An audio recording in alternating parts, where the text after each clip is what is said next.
Before you even really get into the process, are you engaging with the right people around the right things? So before you even start that, those are the two questions. And are they the right people? Do they own the P&L? Right? And, you could talk about, where in an organization is the right person. It's less about what the title is and more about what they own. It's about, does that person own the P&L? Do they have the responsibility for that? And kind of part two of the matrix, does that individual who we are working with, who is our champion, do they have a mandate beyond the operating plan? Yeah. So operating plan's 1 year, right? So they might be a P&L owner, but they're managing the P&L. They're not owning it long-term. And so those are really the two pieces. Those are the two criteria that I look at as we're engaging early in a deal to say, are we engaging at the right place with the right person?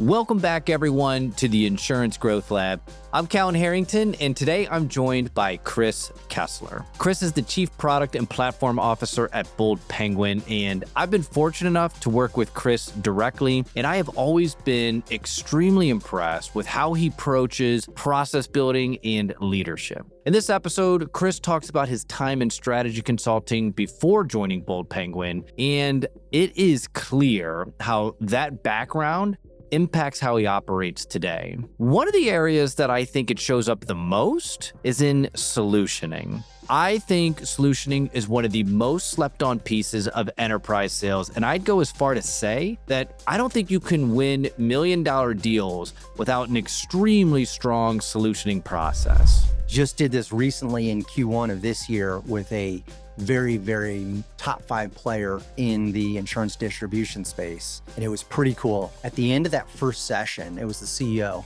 who was our decision maker. At the end of that session, he's like, I know more about my business than I ever did. And he's like, and actually the questions you're asking and how we're moving through this, I think you might know just as much as anybody else in this room today as well. After hearing him talk us through it, it's easy to see why Bold Penguin has been so successful at consistently landing household names as enterprise clients. So with that, I'm going to stop talking and let's get to the show.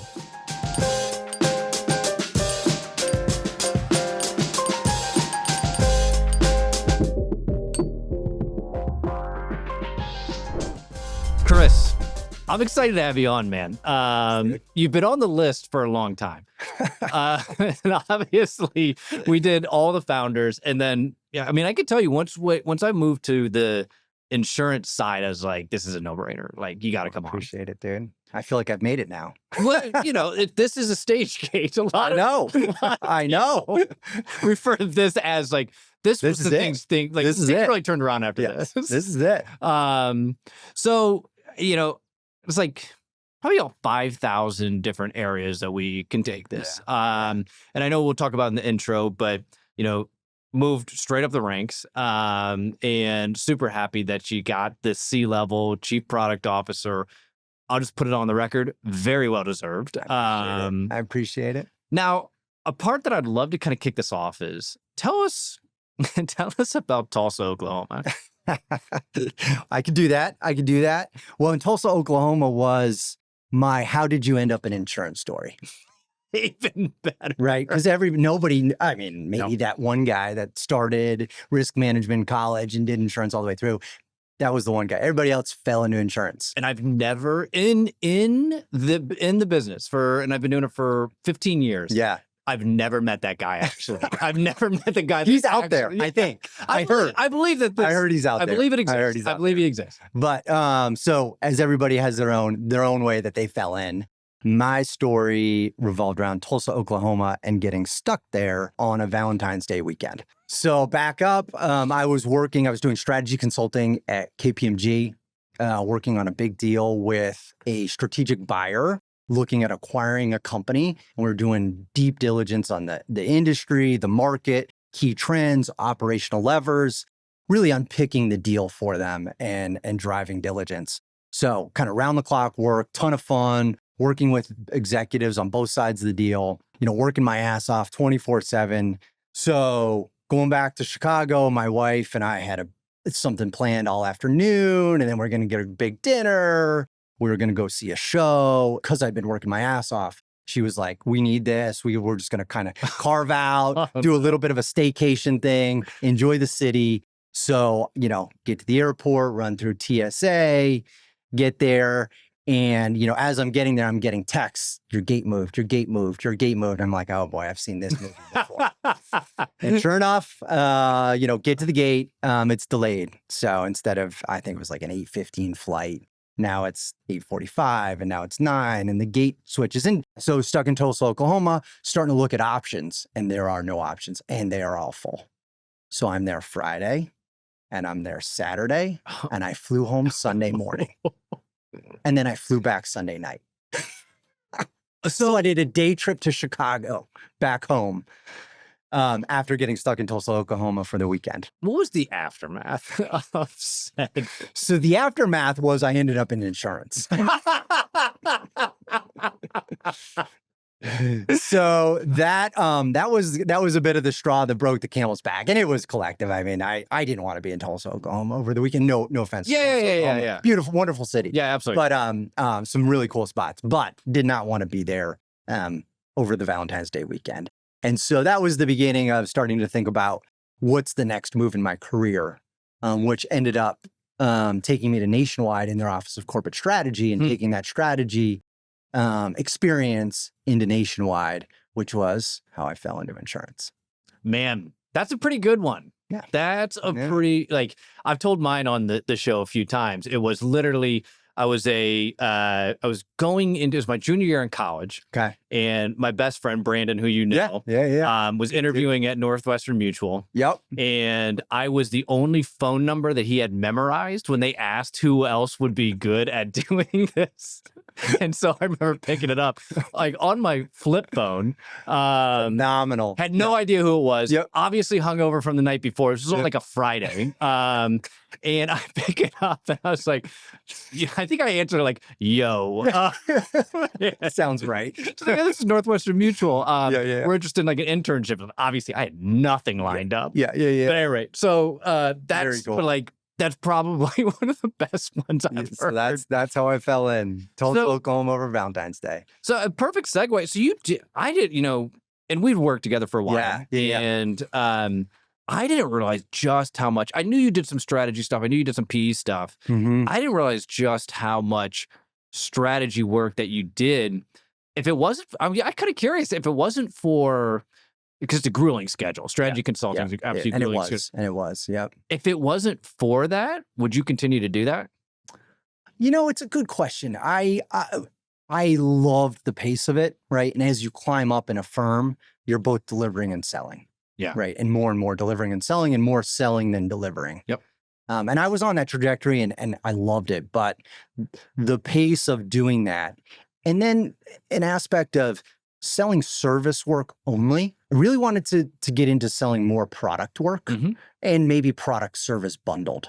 And round out some experience in my career with those capabilities versus the service. Because when you show up with service work, it can kind of be anything. Yeah, totally. And you can make it up to be anything. Let's solve your problem.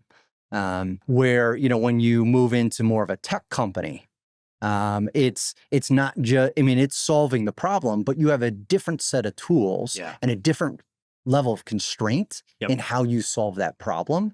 And so you have to be a little bit more creative. So I wanted to challenge myself more in that. But I did love it. I love the pace.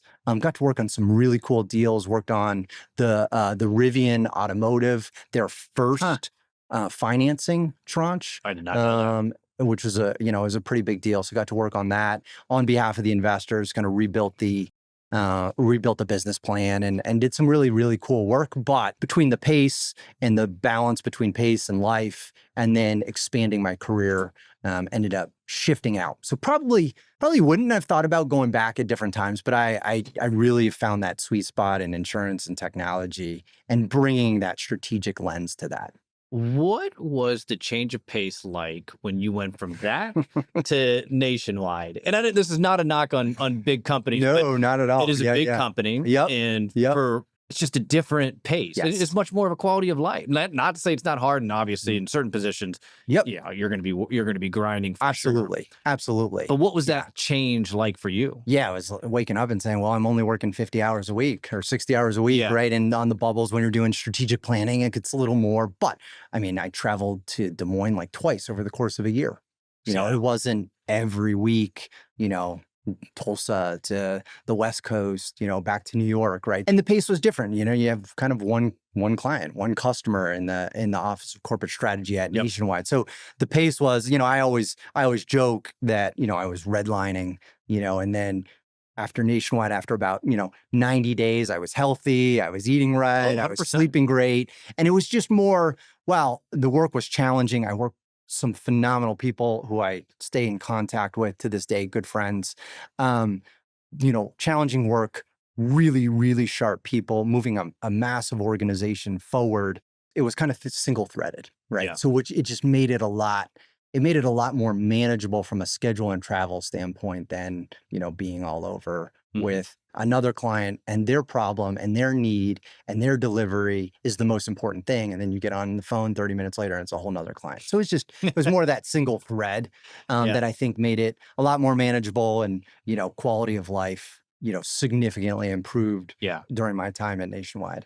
I'm laughing because any service business, everything is like due yesterday. That's right. And everything's an emergency. That's it. It doesn't matter what time it is. Now I'm a total glutton for punishment. That's why I went back to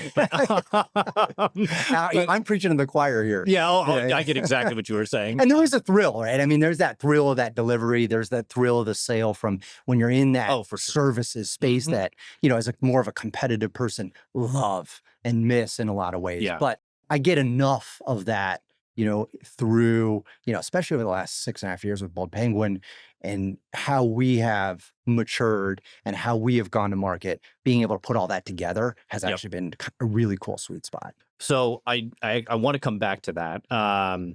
Before, I want to get into the weeds, and the beauty is you already kind of talked about it a little bit. You talked about pairing those services with the product. Yeah.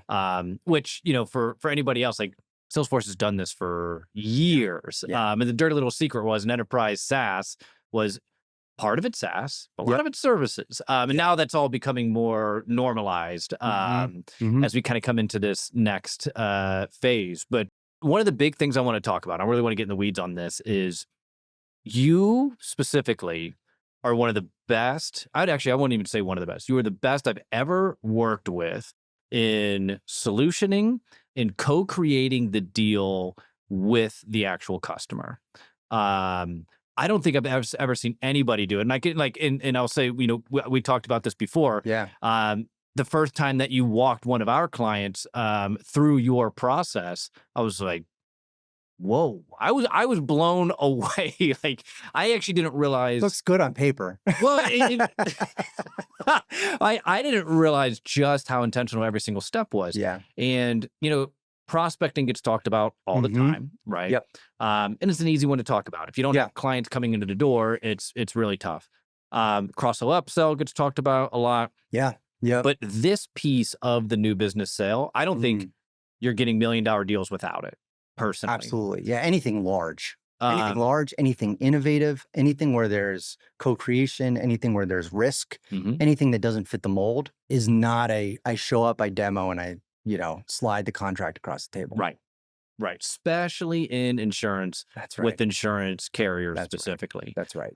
Who have the biggest needs, and because they're the biggest businesses. Not to say other businesses aren't important, but they're the biggest in this world. Let's go through that process. Yeah. From the deal comes across. What does that look like from your angle? And if you've got an actual example we can go through, great. You don't have to mention the names or anything like that, but what does that look like? Yeah. So, I mean, there are a number of deals that kind of rhyme, right? Throughout this process. So maybe just aggregating the process a little bit together, but you could fill in any logo or any name, and it would rhyme in one way or another with the process. When I look at the process, I think about that starting spot, right? Before you even really get into the process, are you engaging with the right people around the right things? So before you even start that, those are the two questions. And are they the right people? Do they own the P&L, right? And, you could talk about, where in an organization is the right person. It's less about what the title is and more about what they own. Yeah. And not only just owning the P&L. I think to when I look at it, when I'm engaging with our business development, our sales team, as they're bringing these deals in, it's not even so much about, again, that title. It's about, does that person own the P&L? Do they have the responsibility for that? And kind of part 2 of the matrix, does that individual who we are working with, who is our champion, who we are going to, do they own and do they have a mandate beyond the operating plan? Yeah. So operating plan's 1 year, right? So they might be a P&L owner, but they're managing the P&L. They're not owning it long term. And so those are really the 2 pieces. Those are the 2 criteria that I look at as we're engaging early in a deal to say, are we engaging at the right place with the right person? When you say we, so like the solutions team? That's right. Well, so a lot of times, deals are coming through a number of different ways, right? It could be kind of from more the marketing end. It could be from our sales folks bringing deals in and saying, okay, how do we push this forward? Yeah. It's an opportunity. It's a lead. What do we do with it? Yep. So the first gating item is, are we in at the right spot? I mean, I don't want to focus too much on title, but Yeah. Typically in the insurance world, you got to go high, Pretty high. not necessarily C-level. VPs at big companies have a lot of time. Or I guess that's my opinion. Do they have to be C-level in your eyes? They don't have to be, and that's why I say it's more of a P&L ownership. 1, Yeah. 2, mandate and authority beyond the operating plan. Okay, what's that mean? So operating plan meaning 1 year. Management. Yep. Right. So more strategic. Do they have the strategic authority to make decisions longer term? Okay. Right. Because if they're, if that individual might own the P&L, but it's puts and takes around the P&L to make sure it comes in within some variance of budget. That's great. But if they're not thinking more strategically and out, or they don't have the authority or the mandate to do so, if we're talking about a bigger deal, you have to be thinking strategically. You have to be thinking a little bit longer term and outside of just 1 year performance. Is that a requirement on the sales team that those have to be there before you'll do one of these engagements? Absolutely. Okay. Absolutely. Otherwise, if those criteria are not met, and I've learned this through the scars, you get involved, you put a ton of time in, you build a pretty good rapport, you build a great business case, you solve the problem, you lay out the roadmap on what you're going to deliver. And that person doesn't have the decision right. They don't own the P&L and they don't own the long-term strategic mandate to execute. Yep. And so then what you end up doing is facilitating towards somebody that's probably going to say no, or have a higher probability as they move up the channel that someone will say no. Yep. No, I think that makes a ton of sense. And it's just too much investment to do it right. Now there are variations, and there's still solution-based selling that can go on and should go on kind of in every way. But to really bring all the forces of, more of a strategic approach, being thoughtful, driving towards solutions, and putting the full effort, there really has to be those criteria in play with who we're engaging. Yep. Those things are in play. Yep. What comes next? What comes next is, and we're talking about the right things. Yeah. Right. So, not talking about that operating budget, right? If we're selling a big deal, if we're working on a very big deal, we've got to be making sure that we're now having a strategic conversation. So we're not going in and that individual who now meets that criteria is not thinking we're coming in to, outsource 5% of the team and they're just looking at just getting, an extra 2% of margin in one small aspect of their P&L. Yep. We have to be talking about something important and something big if we get involved like that. So that's the other piece that I would want our team to bring to the table before engaging. Okay. And so once those are in place, then it's sitting down and having that first conversation that's really a strategic conversation. It's a strategy session on in person, over the phone? In person without question. Okay, so this is something I'm glad to hear you say. Because without question. I harp on this all the time. Yep. And it's like to the point now where I just feel like I'm like the old man harping on all the young people. Like I feel like I finally got to that point where it's like it still matters so much. Without question. Without question. You cannot do it. You cannot do it virtually, especially that first session. What's the first session look like? So the first session looks like, a little bit of our understanding of your challenges long-term. Mm-hmm. Let's ground on that. What are you trying to solve long-term, and why are we here to be helpful in that? Why do you think? And then it's kind of a whiteboard session on understanding and unpicking current state problem. Literal whiteboard. Literal whiteboard. I travel with whiteboards. Do you really? Some little ones. Yep. I did not. Yes. I mean, because typically I know. Just in case. yeah. Just in case. So we could do some stuff on the side. But yeah. mandatory when we're setting up these sessions and we're working with, the supporting folks and the administrative staff, we need a room where there are whiteboards or whiteboards can be brought in. Okay. What goes on the whiteboard? So what goes on the whiteboard is it's not that sexy. It's building out current state process. And as we do that, highlighting the areas of challenge. Mm-hmm. And typically as you're doing that, it's a very rich conversation. It ends up being a very rich conversation because our understanding of the problem, where you want to go, where are we today? Yeah. Right. And that's where you ground. Where are we today?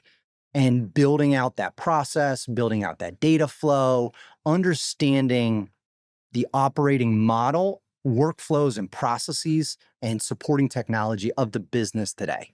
And we go full stack on that. So who's in that room at this stage? So decision maker that we talked about, who is that person that owns that longer term strategic view with near term P&L management, their direct reports, the people who have the answers. Yep. The worst case scenario in those meetings is you have that person and they bring a few people and it's a bunch of, we'll follow up on that.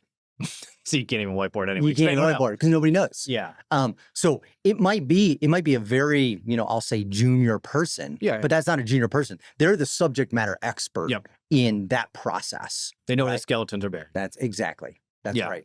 So, as we think about that, often want to have different representations, right? So, maybe it's the workflow or the process representation, the data representation, the tech representation, the sales or go-to-market representation. So you want to have representation from across the business at that meeting because it is a strategic conversation. So in your world, would that be like, I'm going to say random titles here, but head of commercial lines and then the commercial lines team below that? Yep.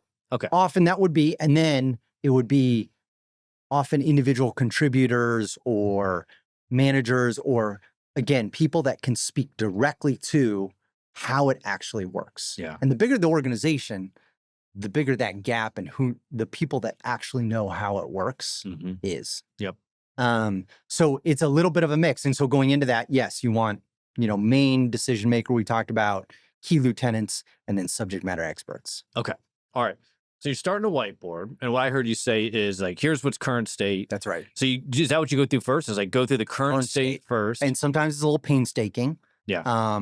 Just did this recently in Q1 of this year with a very, very, top 5 player in the insurance distribution space. And it was pretty cool. At the end of that first session, it was the CEO who was our decision maker. At the end of that session, he's like, I know more about my business than I ever did. And he's like, and actually the questions you're asking and how we're moving through this, I think you might know just as much as anybody else in this room today as well. So how much of that comes from the consulting days? Massively, because it's a strategic conversation. It says, you're here, you want to go here, and here's the problem from getting from A to B. Let's talk about A. And as we're talking about A, again, it ends up being a pretty rich, multidimensional discussion. Again, if you have the right folks in that room, because as you're laying out literally kind of boxes and arrows and swim lanes and stakeholders, as we're painting that picture, so much of the challenge and so much of the opportunity just emerges. Yep. This kind of comes up naturally. It just comes up super organically. And if you walk out of that meeting without knowing how that business could progress and how they could go from A to B, you probably were asleep. Yeah. If you do it right. Yeah. And really pull that out. So that meeting is really key to buy everybody around that current state process. Okay. So you got current state process. You're building out, is the next piece to start build out? It's like, okay, what's ideal? What's ideal state? Where do we want to go? What does that look like? Yeah. So then we take that back and we say, give us a week or 2 weeks. Yeah. And we turn that into a deliverable, a document that in great detail covers all of the pieces that we put on the board plus, right? Because we may punt on a certain area and say, oh, okay, hey, you've already done some work digging through that, mapping that out. Why don't you send that to us? And then we build all that together. We put all that together with the goal that we have a document. And this same example from Q1, I think it was like a 50, 60 page document. Do you charge for it?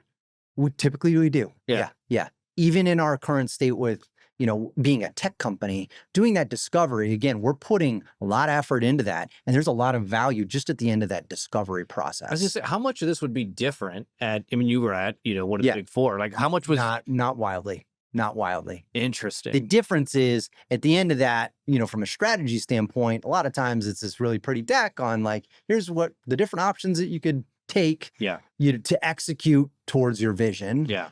Now, being a tech company, at the end of that, here's our roadmap, our shared roadmap to solving your challenges and helping you realize your aspirations. Yeah. So you can actually implement on That's it. right. You can execute on it, I should That's say. right. So, well, but what does something like that cost? Like, what do you even?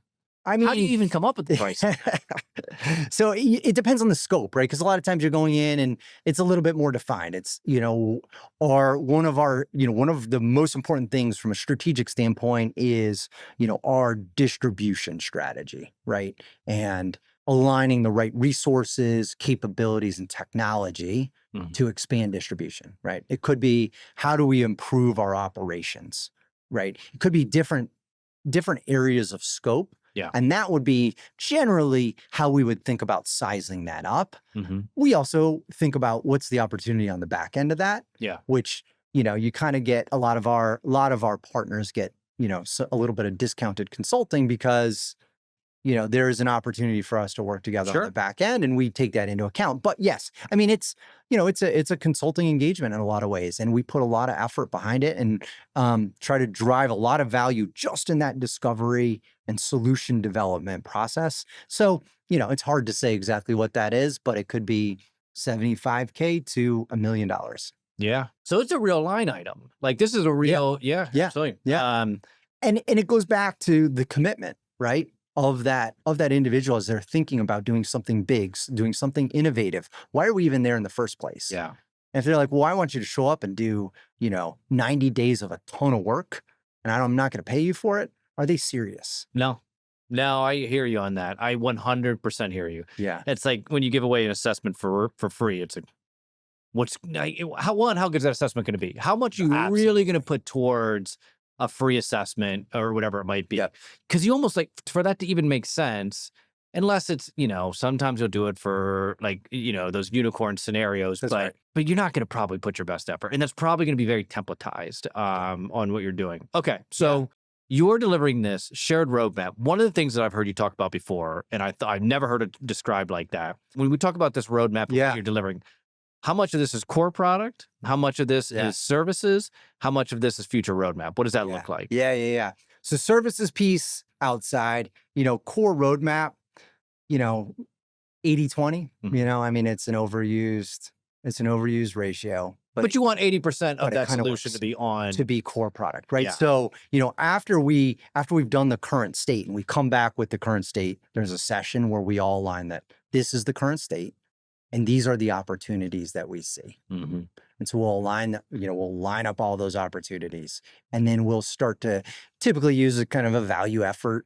matrix on all those opportunities that we're starting to see. And then over the next session will be dialing in those opportunities and collaborating on that value effort. Because we'll take a first pass and we'll map that out on a matrix and it'll look cool. And, we'll have all the scoring behind that. But to really move that forward and to really be crisp on that, that's got to be collaborative because they know their business, right? And they know, our partner knows what might be more challenging, what might, have more effort to get done, and or what might unlock more value, right? And so that's kind of that next session that says, okay, we have our current state, we know the big rocks of opportunity, and then as we're doing that, we're building the future state vision to solve for a lot of those. And as we're doing that, we are thinking about, kind of those swim lanes and those key pieces of activity and lining those up against our set of solutions. Yep.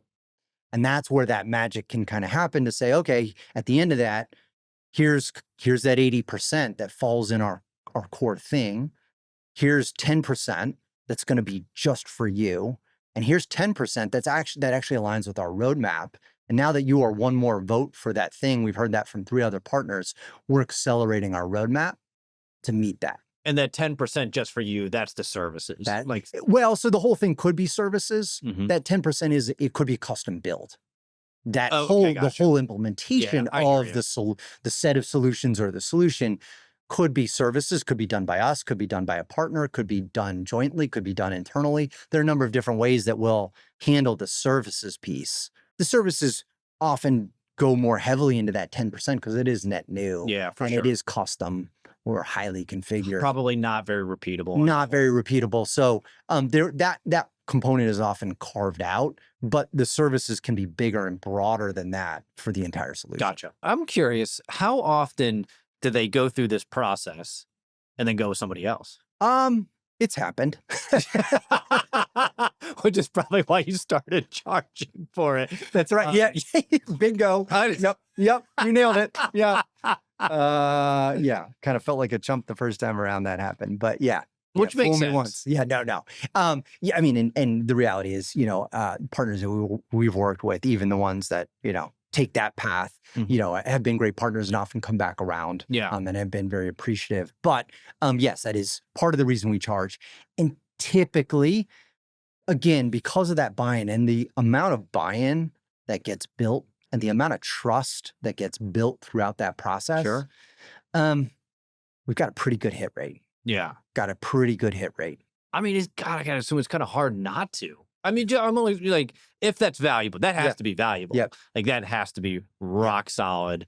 And they have to know, like what you just said, like, okay, we do trust that you know our business probably even better than we do, or at least as good as we do. So, okay, this process gets completed. Yep. You deliver this, you deliver the full proposal. Now what? So then this is where some of the challenge comes in, because sometimes it's a timing thing. And this is where it's like, okay, we've got a board meeting in a quarter. And so then the question is, what can we get started today? And that's why that roadmap, there's some art in that roadmap and some science. And that art looks at what is the cadence? What is the cycle of the business on a quarterly, annual basis? Where are they towards their funding cycle, towards their budget planning, to be able to unlock the bigger pieces of this? And what can we pull forward today to get started? Because, as you know, I think you even said this to me. This is where I learned time kills all deals, right? 100%. Dave, I got to give Dave credit. It was Dave Greif, who was at Bold Penguin, is the CRO of Play on Sports. Great guy. Dave. We'll go all the way back up the chain to the Godfather. Now I firmly believe it. And I say it all the time. We got to give it to Dave. Awesome. That is actually the biggest challenge out of the back of that is, hey, this is cool. We want to go. Let's go. Ah, shit. Yeah. Our annual planning cycle kicks off in the second half of the year. We did this and we completed it in April. Guys, we don't have the budget to kick this off today. This is going to be a Q1 next year thing. And it depends who it is. It depends on what we're doing. It depends on our relationship, because this process isn't necessarily just for a net new customer. Yeah. Right. We'll go through this process ongoing with partners as they're thinking about their roadmap, their strategic roadmap, what's important and how we can support them in achieving those aspirations. So the answer is it depends on, and there are ways to structure it, right? I mean, there are different ways to structure it, especially as you think about longer term engagements and bigger solution sets towards a big innovation play. How much does this help when you go into procurement? So for anybody, I mean, I'm thinking, if you're listening to this show, you're probably familiar with procurement with the bigger companies in the insurance space. Yep. It's pretty intense and it lasts a long time. Yep. How much does this help? How does it help? Or not at all? You know what? I haven't really witnessed it helping dramatically at all. I mean, if procurement needs a business case, It's done. Then it's done. Exactly. And so from that regard, it'll speed up the business case cycle for sure. And I've seen that because it's a slam dunk. It's like, all right, here's a 150-page deck that lays out all the value and lays out the roadmap, and that it can be helpful in that. Yeah. But when you're talking about, security review, and you're talking about, the financial review, and you're talking about, just all the procurement processes for an enterprise to work with us, whoever us might be. Sure. It is, especially in the insurance space, insurance and financial services more broadly, brutal. And in many ways, right? Like, it has to be. It does. No, they're doing the right things. I mean, but it's brutal. But it's brutal. It's long and it's brutal. Yeah.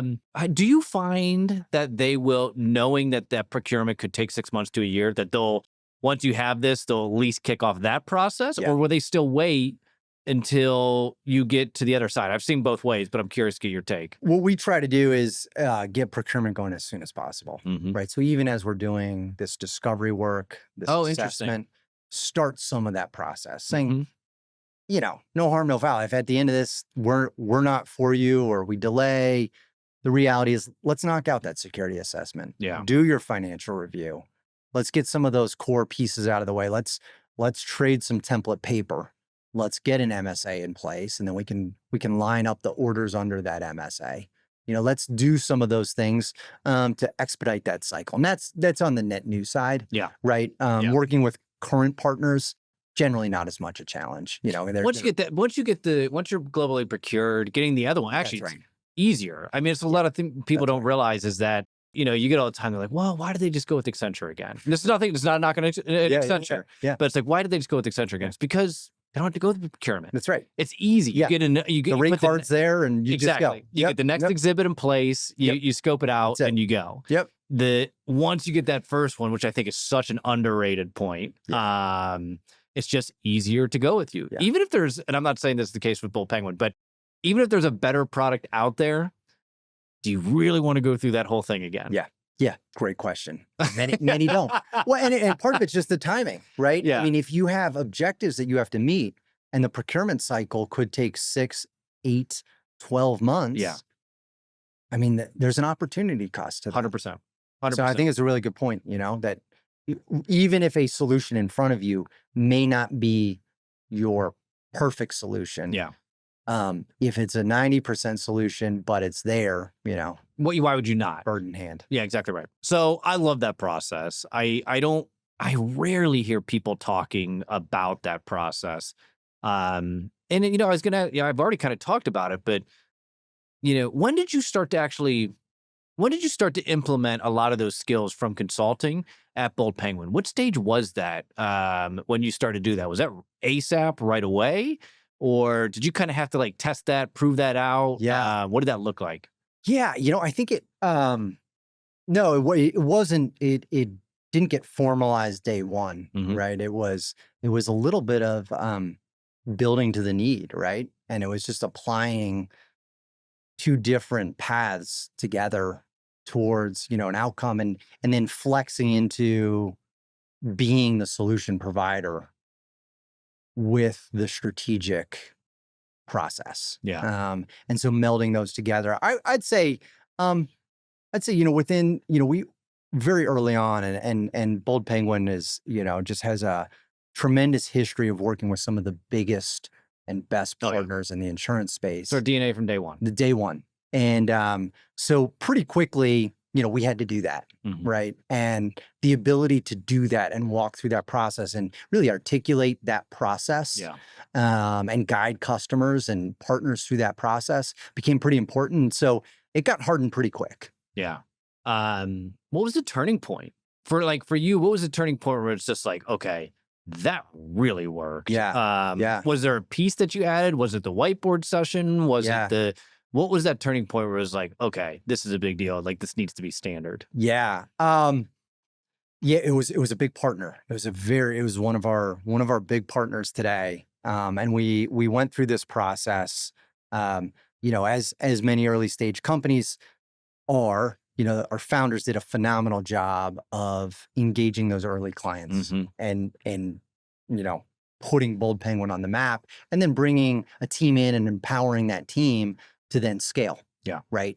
And so it was in that mode as I had just joined, and selling a very, very big customer, the need to do that process to get them across the board, since, it was kind of, that one was on my back. Right. Yeah. And so, to do that, but then, engage with the founders around that, and learn, from how they thought about the process and from their process.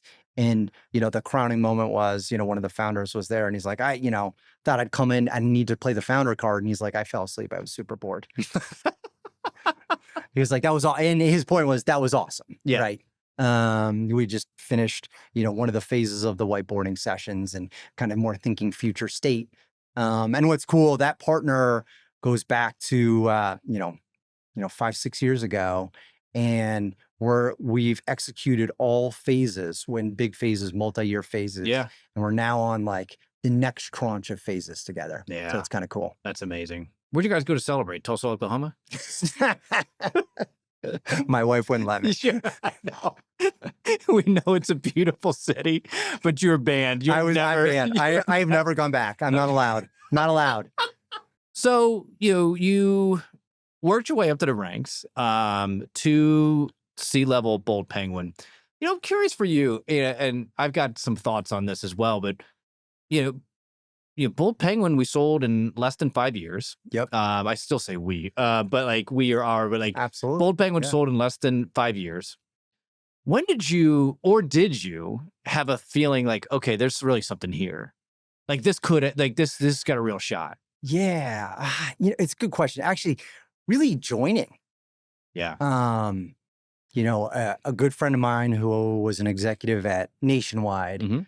was very early on with Bold Penguin, the COO. Yep. At Bold Penguin. And after he joined, said, hey, let's go grab a beer. Think there might be an opportunity for you here. You've done the kind of the consulting thing. You played in kind of the private equity and early stage company space, and you've checked the insurance box, the commercial insurance Mhm. box. So why don't you come on board? And so before coming on board, I really did more of an investor lens. Yeah.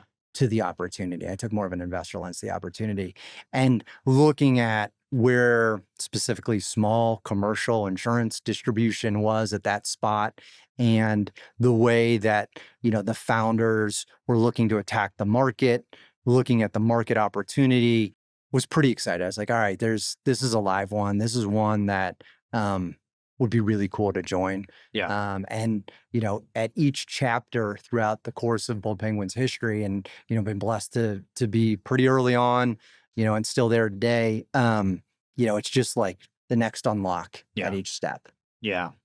It's funny because obviously I knew Ben and Ilya pretty well. And we had worked together at the shipyard and others. Like, when I joined, I was like, okay, I know what I'm going to go in. I know what I'm getting into. I know these two guys are enterprise at their core. They're very innovative, and they're not afraid to take big swings, really big swings. And I've been on the side where we've missed some of those swings.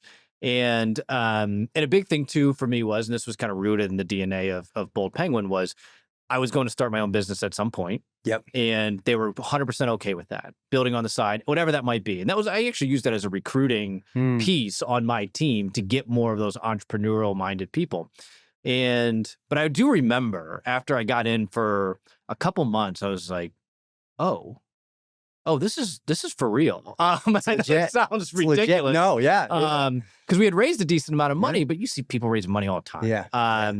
And a lot of people raise a lot of money all the time. And that wasn't necessarily for real, but it just had that feeling of, okay, this is real. The revenue traction's real. The deals that are bringing on are real, and there's actual problems being solved. Yep. And my favorite thing about Bold Penguin by far was the people. And I know that gets said all the time, but like that was it still is a smart group of people. It was a lot of fun. It was definitely obviously work hard, play hard atmosphere, but nothing beat the people. Yeah, that early DNA was it was so much fun. Was cool. So much. Yeah. I mean, the office was crazy. Yeah. Absolutely. Yep.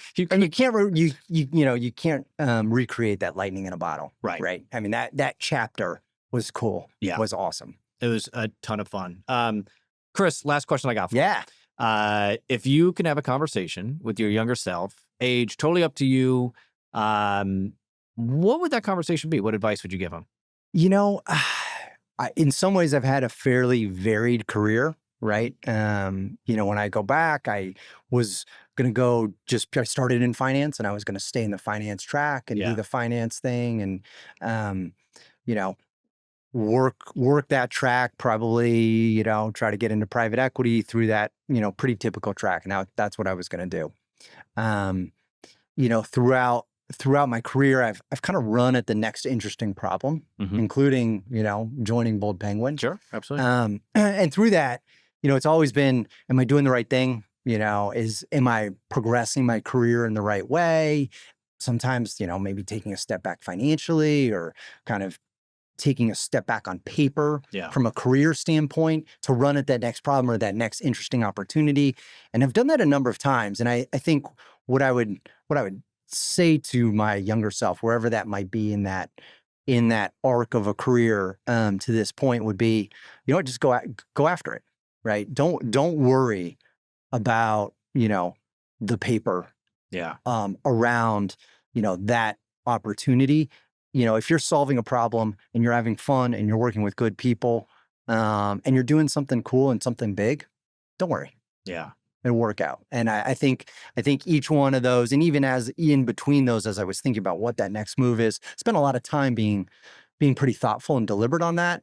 And I think, as I look back, good, but just run with it, and I think that would be the advice I'd have. I mean, I think it's excellent advice. And I think one of the things, it's hard. It's really hard as you get older to say, okay, here's my market rate. Yep. Or I'm in this position and I'm making really good money, but I don't love it. It's hard to make that decision. Yeah. But so often, even though it feels like a step back, could be two giant steps forward. That's essentially what you're saying, isn't it? That's exactly right. Yeah. That's exactly right. Yep. I love it. Yep. Chris, this was awesome, man. I'm glad we can get you on here. Dude, I've made it. Thanks for having me, brother. You totally made it. Any money concern, you'll never have it again. Done. Awesome, brother. This is great. Appreciate it. I hope you enjoyed Chris and I's conversation. I could talk about solutioning, as under the radar as it is, all day long, and I think it is critical to landing enterprise deals. If you want to learn more about Chris, you can find him on LinkedIn in the show notes. Also, if you like this episode, you could find me on LinkedIn to let me know. And if you really want to support the show, give us a follow on YouTube or give us a review on Apple Podcast or Spotify. Every time you do it, it is very much appreciated. And I thank you all for listening today, and I'll see you next week.